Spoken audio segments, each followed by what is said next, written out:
¿Cuándo fue ese punto de inflexión en el cual Alemania perdió la Segunda Guerra Mundial? Algunos comentan que esto ocurrió el 6 de junio de 1944, cuando los aliados desembarcan en Normandía, abriendo el segundo frente e impidiendo que la Wehrmacht movilice las 70 divisiones del frente occidental al oriental. Y justo 2 semanas después, desde el este, los soviéticos lanzarían la Operación Bagration. Otros afirman que el punto de inflexión ocurrió en julio de 1943, cuando la Wehrmacht, haciendo uso ya de sus últimas potentes reservas blindadas y tropas veteranas, atacan el saliente soviético en Kursk. Por aquel entonces, el punto mejor defendido del planeta, los alemanes se desangraron en feroces asaltos infructuosos sobre los poderosos cinturones defensivos soviéticos, y posteriormente estos pasaron al ataque, marcando así el final de las grandes ofensivas alemanas en el frente oriental. Quizá un grupo más numeroso dirá que esto ocurrió a finales de 1942, cuando el sexto ejército alemán del general Paulus, el ejército más poderoso en aquel momento de la Wehrmacht, fue cercado y posteriormente destruido en Stalingrado, quebrando el poderío alemán en el sur de Rusia y dando inicio al cambio de marea a favor de los aliados. Pero yo diría que el verdadero punto de inflexión para Alemania ocurrió en noviembre de 1941, cuando para el mundo el debate de si Moscú caería en manos germanas o no seguía en juego. En esas fechas, los generales de Hitler entendieron que tomar Moscú era imposible, y que incluso de tomarlo esto no garantizaría la derrota soviética. Y es más, llevaría a Alemania a una larga guerra de desgaste, para la cual el país no estaba ni estaría preparado. Bien, antes de continuar, no olvides suscribirte al canal, dejar un comentario y pulgar arriba. Al señor YouTube le gusta mucho esto y ayudas a crecer a esta comunidad de historia. Dicho todo esto, continuemos. Para comienzos de noviembre de 1941, las unidades de avanzada alemanas se encontraban a poco más de 100 kilómetros de Moscú, pero el colapso total que los generales alemanes y la propaganda de Goebbels habían prometido seguía sin llegar. El ejército rojo continuaba luchando con uñas y dientes por cada metro de terreno, y sin saberlo los alemanes, más de 50 divisiones del lejano oriente llegaban poco a poco por tren a Moscú y sus cercanías. Esto contrastaba con lo dicho por Franz Halder, el jefe del alto mando del ejército. En su diario del 8 de noviembre, Halder escribió que lo que se espera para los próximos meses con la continuación de la Operación Tifón es la caída de Moscú y operaciones de limpieza menores contra los restos del ejército rojo en la zona. El general von Bock, jefe del grupo de ejército centro un poco más cauto, admitió que la situación era compleja por el estado del ejército, pero que todavía se podía alcanzar el gran objetivo de Moscú. Este era el pensamiento del alto mando alemán poco antes de la reanudación de Tifón. La pregunta no era si Moscú caería, sino cuándo iba a ocurrir esto. En dicha situación se da la conferencia más importante de todo el primer año de la campaña soviética, la conferencia de Orsha, ocurrida el día 13 de noviembre, y que vio reunidos a Hitler y sus generales más importantes del Frente del Este. Asistieron obviamente Hitler, el mismo Halder, pero también von Bock, Guderian, Hood, además de casi todos los jefes de Estado Mayor de los ejércitos alemanes que combatían en Rusia. La razón de batirse y reanudar las grandes operaciones ofensivas contra Moscú o pasar a tomar posiciones defensivas. Los reportes de los generales de división y cuerpo de ejército mencionaban líneas de suministro colapsadas, divisiones apenas al 40% de su capacidad de combate, blindados urgentes de mantenimiento y centenares de camiones averiados o requeridos de repuestos. En conclusión, la Wehrmacht estaba al borde del colapso, en lugar del ejército rojo.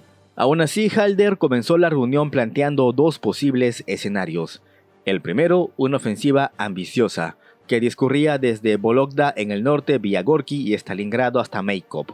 Con ello se cortaría el contacto ferroviario de la Rusia central con los puertos septentrionales de Murmansk y Arcángel, y con el Cáucaso, y pondría a mano todo el complejo industrial de Moscú, el Alto y Medio Volga, y los campos petrolíferos de Maikop.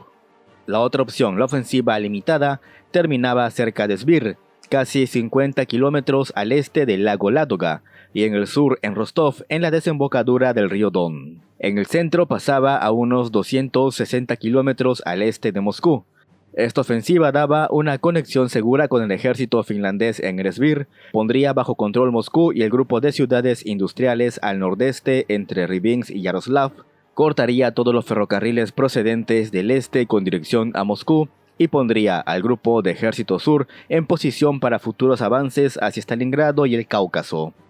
Y esa, amigos, era la ofensiva limitada. Felizmente que los alemanes no eran bastante ambiciosos con sus objetivos, incluso teniendo a su ejército agonizante en el frío. Realmente es increíble el nivel de desconexión con la realidad que tenía el alto mando alemán. Al final, la ofensiva más ambiciosa quedó descartada de manera inmediata y la ofensiva limitada sufrió de algunas modificaciones. Halder concluyó en la reunión que la Unión Soviética, pese a su enorme potencial militar, ya no era una amenaza seria y podía descartarse como una fuerza de gran potencia. Pero como mínimo, la capital soviética debía ser cercada. En ese momento, y aunque a muchos les cueste creerlo, Hitler expresó ciertas dudas acerca de la capacidad actual del ejército alemán para poder continuar avanzando bajo las condiciones existentes, e incluso planteó la posibilidad para detenerse, consolidar posiciones y pasar parcialmente a la defensiva en lo que restaba del invierno. Esto rompe bastante el mito de Hitler quería atacar sí o sí, mientras que los generales eran más cautos y prudentes. Finalmente, la falsa idea dominante de que el ejército rojo estaba a solo un golpe decisivo de ser derrotado terminó por imponerse y se reanudó la ofensiva sobre Moscú. No voy a hablar propiamente de la batalla porque de eso tengo ya un video desde el lado alemán y otro soviético que les recomiendo bastante de ver. Pero a los pocos días de comenzada la ofensiva, el jefe de intendencia del segundo ejército Panzer, del general Guderian, que debía cerrar la pinza sobre Moscú desde el sur, declaró que se enfrentaban ya a un colapso logístico sin precedentes. La falta de camiones a causa de accidentes por las heladas y sobre todo de repuestos, ustedes si hubieran visto el parque automotor alemán del Frente Oriental en noviembre de 1941, habrían encontrado camiones de marcas como Ford, Chevrolet, Opel, Henschel, BMW, entre otros, haciendo un verdadero quebradero de cabeza encontrar repuestos y paralizando el avance de los suministros. Tiempo más tarde llegó al frente Walter Roland, presidente del Comité para la Producción de Blindados. Roland se dio el tiempo de recorrer el frente y ver el armamento y equipo de los soldados, además de hablar con Guderian acerca de la urgencia de mejorar el cañón de los Panzer IV y armas antitanque, ya que los blindados T-34 y KV estaban demostrando ser mejores que sus Panzer. Roland regresó a Alemania bastante conmocionado. La labor de reconstruir el ejército para una guerra de semejante magnitud sencillamente era imposible. Le dijo a Fritz Todt, por aquel entonces ministro de armamento, que sencillamente la industria alemana y su base de recursos no daban para más, no darían para más. Todt, que también había llegado a esta conclusión, le dio la razón a Roland y admitió que la guerra no se podía ganar. Acá, amigos, hago una pausa. Si en ese entonces uno de los industriales más poderosos de Alemania y el propio ministro de armamentos llegaron a la conclusión de que la guerra no se podía ganar, hoy en 2026 no tiene sentido ver a gente especular, no, pero si Alemania hacía esto, si primero vencía a los británicos, que si en Dunkerque, que si tomaban Moscú, y un sinfín de cosas.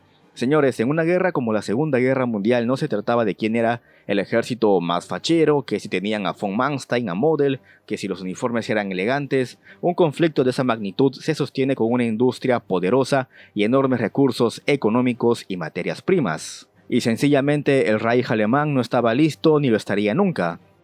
Pero bueno, estos dos señores, Todt y Roland, se reunieron con Hitler y le dijeron directamente que la guerra no se podía ganar. El Führer preguntó, ¿entonces cómo debo poner fin a la guerra? Todt comentó que había que buscar una salida política, pues imponerse por la vía militar era imposible. La industria y las materias primas no daban para un conflicto global. Por ejemplo, en noviembre de 1941 los alemanes podrían acceder a cerca de 10 millones de toneladas de petróleo. Suena bastante, pero se queda pequeño frente a los 30 millones de la Unión Soviética y los 250 millones de Estados Unidos. El mineral de manganeso, vital para producir acero de alta calidad, solamente ascendía a 56 millones de toneladas. mientras que los aliados occidentales podían acceder a unas 1.200 millones y los soviéticos a unas 1.300. Los aliados tenían acceso a 25 veces más mineral de níquel que los alemanes, 3 veces más mineral de cromo, 10 veces más mineral de cobre, y podría seguir así por mucho rato con otros muchos materiales y materias primas, pero creo que la idea ya se entiende. Volviendo un poco al campo de batalla, el día 20 de noviembre de 1941, Guderian, el intrépido y temible general Panzer, envió un comunicado que heló a todos. Informaba que su ejército Panzer era demasiado débil para cumplir con su misión de avanzar a Moscú por el sur. Guderian, cuyo segundo ejército Panzer comenzó la campaña en junio con más de 1.000 tanques operativos, solamente disponía de menos de 120 tanques en noviembre para dirigirse a la capital soviética.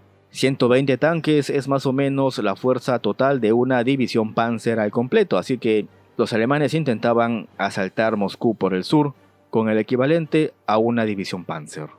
Sin la pinza sur, el cerco sobre Moscú sería imposible y todo el concepto estratégico de la ofensiva alemana rumbo a la capital soviética se vino abajo. Aún así, en vez de frenar completamente la ofensiva, los alemanes continuaron empujando hacia los accesos al norte de Moscú. Seguían creyendo que un colapso desde la pinza norte podría aliviar en parte la situación de Guderian. Pero en privado, más de uno de estos generales asumió que la campaña soviética ese primer año había sido un fracaso. El ejército rojo no fue derrotado, Leningrado por el norte seguía resistiendo y Moscú, aunque cerca, seguía lejos debido a la debilidad de las fuerzas alemanas en aquel momento. Incluso el propio general Halder, quien en su diario personal, y alejado ya de todos esos comentarios triunfalistas acerca de operaciones ofensivas de limpieza para terminar de eliminar a los remanentes del ejército soviético, escribió que quizá la campaña oriental se prolongue hasta bien entrado el año de 1942. Lo que en verano parecía una campaña relámpago destinada a destruir a la Unión Soviética en pocos meses, comenzaba lentamente a transformarse en una guerra de desgaste, para la cual Alemania simplemente no estaba preparada. El Reich alemán acababa de entrar en un conflicto mucho más largo y peligroso de lo que jamás imaginó. Bien amigos, hemos llegado al final del video de hoy. No olvides dejar tu pulgar arriba, suscribirte, comentar y recuerda que el señor YouTube activó la opción de super gracias y miembro del canal, así que si quieres apoyar el esfuerzo de guerra del canal y de quien te habla, puedes donar el monto que tú desees. Nos vemos en un próximo video.